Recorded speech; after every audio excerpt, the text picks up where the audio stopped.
Check the mic and make sure it sound right, boys. Hello tout le monde! Aujourd'hui, on va redonner une seconde vie à ce banc que mon papa a fait dans les années 80 avec des chutes qui provenaient d'une scierie. C'était ses parents qui achetaient ces chutes-là pour pouvoir brûler en hiver et mon papa, il a récupéré des morceaux pour faire ce banc.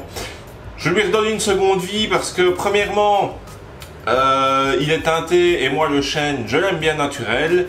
Et deuxièmement, quand ma fille était petite, elle s'est amusée à dessiner avec un marqueur indélébile dessus. Donc, ça fait un bout de temps qu'il est dans la remise que je me dis je vais en faire quelque chose, je vais le restaurer. Et voilà, le temps est venu, je vais m'attaquer à ça, on va le faire en vidéo. Cette vidéo a pour but de vous montrer qu'on peut redonner vie à nos meubles plutôt que de s'en débarrasser.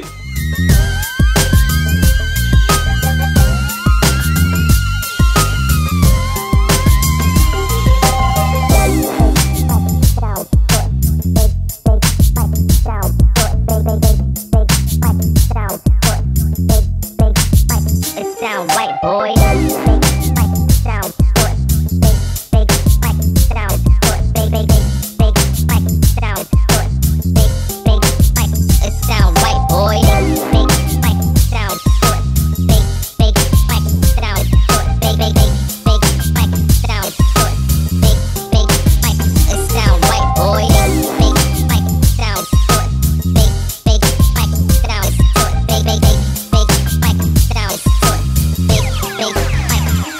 right, boys.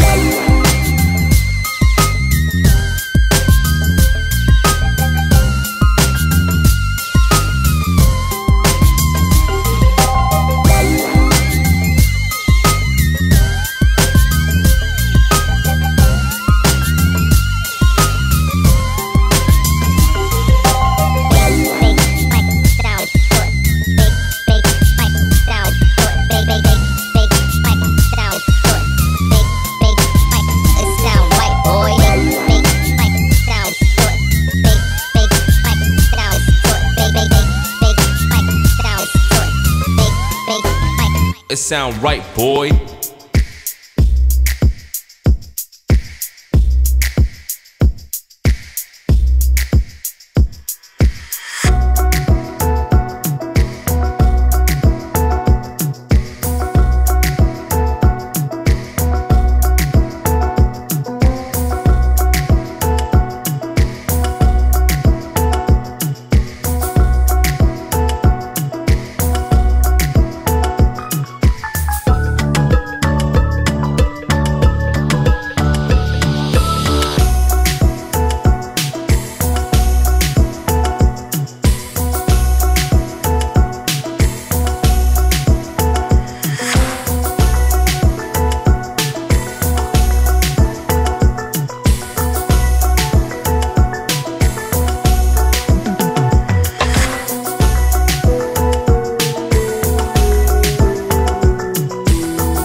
Là, j'ai tout poncé aux 60, 80 et 120.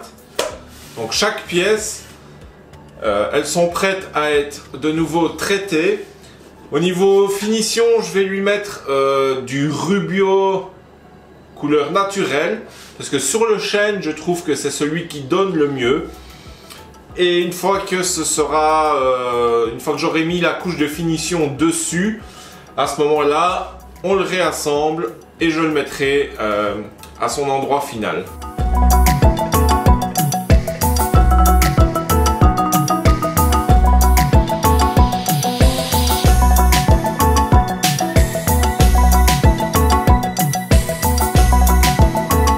Pour réaliser cette assemblage, je vais profiter des produits que Griffon m'a envoyé l'autre jour.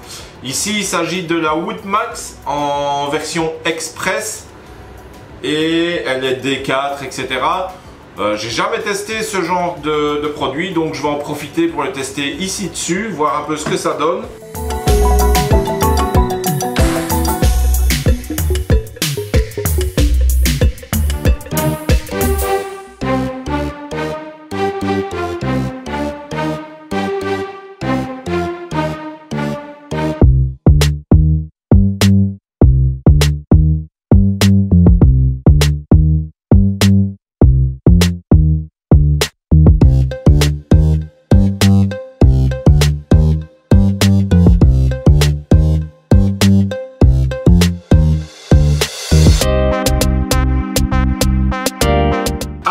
On va dépresser ça, ça fait un peu plus d'une demi-heure, je suis parti manger entre temps.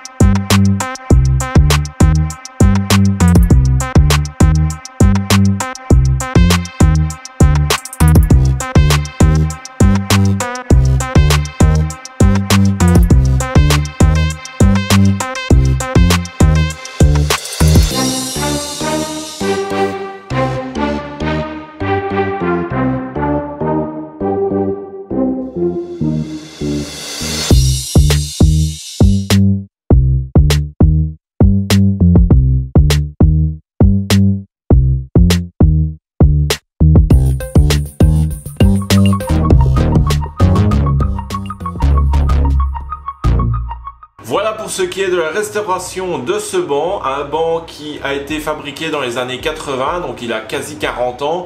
Le bois a nettement plus que 40 ans. Je voulais lui donner une seconde jeunesse. Surtout aussi, je voulais le rendre plus naturel, car comme je vous l'ai dit en début de vidéo, le chêne teinté, moi, je ne suis pas fan du tout. Alors oui, il y a de l'aubier ici sur les bords. Il y en a un peu sur les pieds et tout aussi. Justement, je trouve que ça, c'est ce qui fait son charme. C'est de l'aubier, mais il n'est pas mou. Des parties qui étaient un peu plus abîmées, je les ai retirées au ponçage. D'ailleurs, c'est pour ça qu'il n'a plus tout à fait la même forme partout. Moi, en tout cas, je le trouve superbe comme ça. Il va aller prendre place dans mon hall d'entrée. Je vous ferai quelques photos quand il fera clair, parce que là c'est le soir, donc j'ai juste une lumière d'ambiance dans mon hall d'entrée, donc les photos ne rendront pas bien. Je vous ferai ça demain matin et je vous incrusterai ça au montage. Donc j'espère que cette vidéo t'a plu. C'était pour te montrer que quand on a des vieux meubles, on ne doit pas forcément les bazarder pour avoir quelque chose à notre goût. Un peu de main d'œuvre, ici ça m'a pris, oui ça m'a quand même pris une grosse partie de la journée pour le poncer. Mais le résultat, il est là. En plus c'est une pièce faite main il y a très longtemps, par mon papa en plus, donc c'est quelque chose que je ne trouverai pas en commerce. Donc je suis content de l'avoir fait. Et comme ça, ça peut parfois aussi vous donner des idées. Sur ce, on se voit dans une future vidéo et d'ici là, amusez-vous bien, faites plein de copeaux. Ciao, ciao!